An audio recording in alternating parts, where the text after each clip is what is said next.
तो दुनिया को रोशन कर सकते हैं, लेकिन अगर युवा अनुशासन में ना रहे तो दुनिया को तबाह भी कर सकते हैं। तो इसलिए युवाओं को समझना होगा कि हमारा रास्ता क्या है। देखिए, युवा का उदाहरण एक नदी के समान है। अभी बारिश का महीना है, आप नदियों को देखिएगा, बहुत धुआंधार पानी रहता है। तो एक युवा का जीवन में एक नदी के समान होता है। लेकिन ध्यान रखिएगा, यदि उस नदी को नियंत्रण में ना रखा जाए, नियंत्रण का तात्पर्य डिसिप्लिन से, नियंत्रण का तात्पर्य अनुशासन से, यदि उस नदी को यूं ही खुला छोड़ दिया जाए तो हमको लगता है इस दुनिया को डुबोते हुए, मड़ोड़ते हुए, तोड़ते हुए, पेड़ों को डुबाते हुए, फसलों को बहाते हुए वो बर्बाद करता है। लेकिन अगर उसी नदी में अगर एक डैम बना दिया जाए, डैम का मतलब होता है अनुशासन, तो आप उस पानी का उपयोग हमेशा कर सकते हैं, उस पानी का उपयोग बंजर भूमि तक ले जाके कर सकते हैं। तो ठीक उसी प्रकार अगर युवा अपने ऊपर डैम बना ले, डैम यानी अनुशासन, तो हमें लगता है उसका जो उपयोग फ्यूचर में होगा मानव के कल्याण के लिए होगा, समाज के कल्याण के लिए होगा और इस देश की व्यवस्था को मजबूत करने के लिए होगा। लेकिन शर्त है उस नदी में डैम बनना चाहिए। युवा यानी नदी और डैम यानी अनुशासन। अगर डैम ना बने तो वो तोड़ता हुआ, मरोड़ता हुआ, पेड़ों को तोड़ता हुआ, पशु पक्षियों को डुबाता हुआ तो कहीं जा सकता है, वही युवा है। लेकिन अगर डैम बना दिया जाए तो उस पानी का उपयोग बंजर धरती को हरा हरा बनाने के लिए किया जा सकता है, इस देश को हरा किया जा सकता है। युवा वो सामर्थ्य रखते हैं। तो तमाम आज के इंस्टीट्यूट के उद्घाटन के अवसर में जितने भी छात्रगण आए हैं, जितने भी अभिभावक आए हैं और जितने भी शिक्षकगण आए हैं, सभी को हमारी ओर से शुभकामनाएं। और आपको इतना ही हम लोग कहना चाहेंगे, क्योंकि हम लोग चुनावी मैदान में होंगे, हालांकि शिक्षा जगत का चर्चा का विषय था, लेकिन अंत में एकदम कहेंगे कि अगर हम लोग गवर्नमेंट में आते हैं तो हमारे पास सिलेबस भी सरकार का होगा और कैलेंडर भी सरकार का होगा, ये हम लोग तय करेंगे। अब सवाल है कि हम लोग सिलेबस कैसे जारी करेंगे।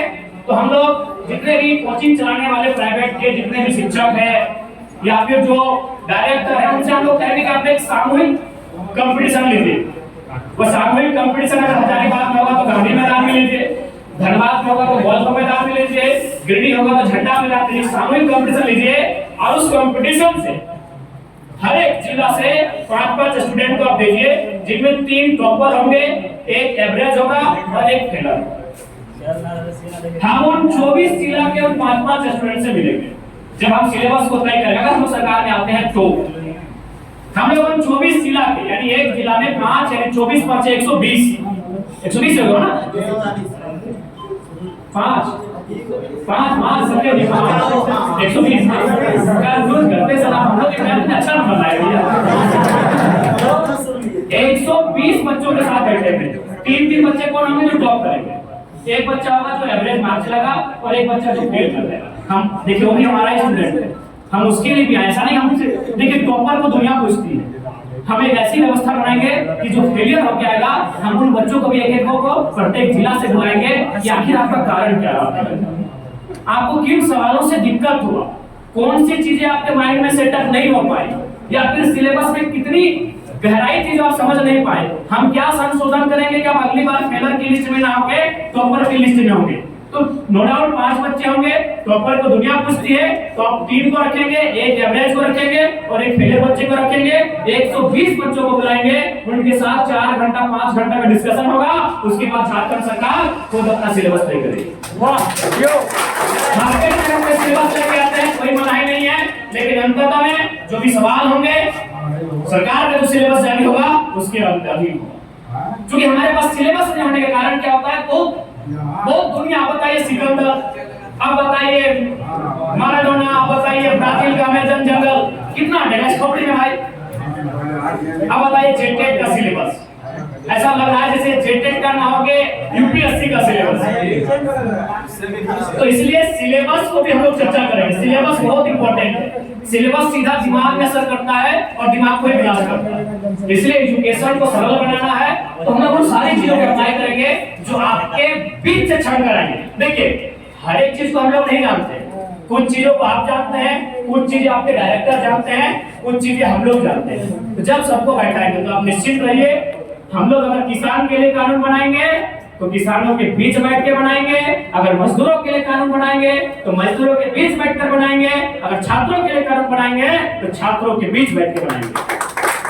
लेकिन सरकारें क्या करती है, हर एक कानून में आईएएस को लेके जाती है। आईएएस सब चीज थोड़ी जानता है जी, हाँ वो हमेशा दिल्ली ठीक है, आईएएस अच्छी बात है, लेकिन हर चीज को थोड़ी जानता है। वो जानता है कितना बार हाल घुमाएंगे कि एक पाक पूरा होगा, हर नींद समानी जाबर का तो समझता है वो।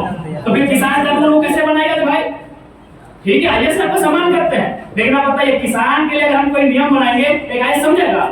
हम किसान को बुलाएंगे, उस किसान को जिसने 20 साल 30 साल से खेती किया हो, और खेती ही नहीं जिसने खेती करके अपने आप को ऊपर लेके गया। बहुत सारे किसान हैं जिन्होंने केवल खेती करके फसल उगाकर अपना जीवन अच्छा बनाया हो। तो जब किसान की बात होगी, किसानों की बीच होगी, आईएएस भी होंगे बगल के टेबल में, मंत्री भी होंगे बगल के टेबल में, और बगल के टेबल में किसान भी होंगे, छात्र भी होंगे और मजदूर भी होंगे, जिनके लिए कानून होगा वे रहेंगे। हम भी ऐसी व्यवस्था लेकर आएंगे। तो चलिए आप लोगों को धन्यवाद, आपने सुना और आपको आपके भविष्य के लिए असंख्य शुभकामनाएं। आप अपने भविष्य में अच्छा करें, हमारी ओर से आपको कोटि-कोटि शुभकामनाएं। धन्यवाद।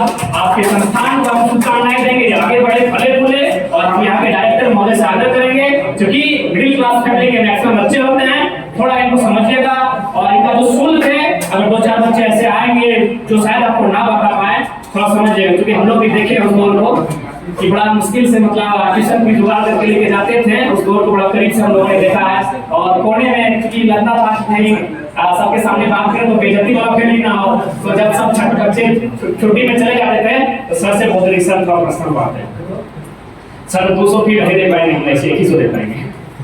और हम पूरा अपना इंटर केमिस्ट्री फ्री पढ़े हैं, फिजिक्स भी फ्री पढ़े हैं। मैथ में जब सारे बच्चों को 200 दिया जाता था, हम 100 देते थे। और उन्होंने एक ही चीज डिमांड किया था कि हम 2011 बैच के आईसी के स्टूडेंट हैं, उस साल 28% रिजल्ट था, यानी 28 बच्चे पास, 72 बच्चे फेल। यहाँ तक कि कॉमर्स में 42% था, और सबसे खराब की आर्ट्स का भी 47% रिजल्ट था। यानी हम झारखंड के इतिहास के सबसे खराब साल के स्टूडेंट थे।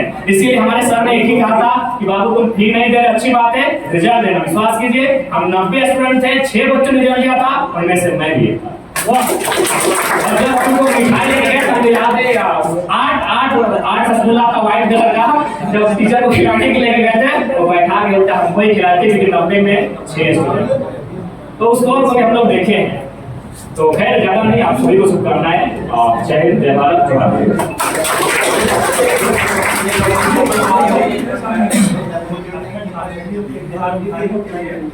थोड़ा सा भी आवाज ना जा रही है, वो मेरे चैनल में देख लीजिए, देखो ठीक से बीमार है, वो लाइव नहीं है, अभी लाइव नहीं आप छोड़ दीजिए। अच्छा जनाब दा बात हम किए थे तो उसको एक बार बोलिए दीजिए। नहीं लाइव नहीं है, छोड़ दीजिए, लाइव नहीं, लेकिन कुछ शब्द है ना जो एकदम थोड़ा सा लाइव आप देख लीजिएगा, ठीक है मेरा पास है वीडियो, देख लीजिए वीडियो को बहुत धन्यवाद आप सभी को। आप जयराम दा बोल रहे जयराम दा बोल रहे कि कमजोर छात्र को यहाँ जो है हम आश्वासन देते हैं कि जो आर्थिक रूप से बिल्कुल जो जैविक कमजोर होंगे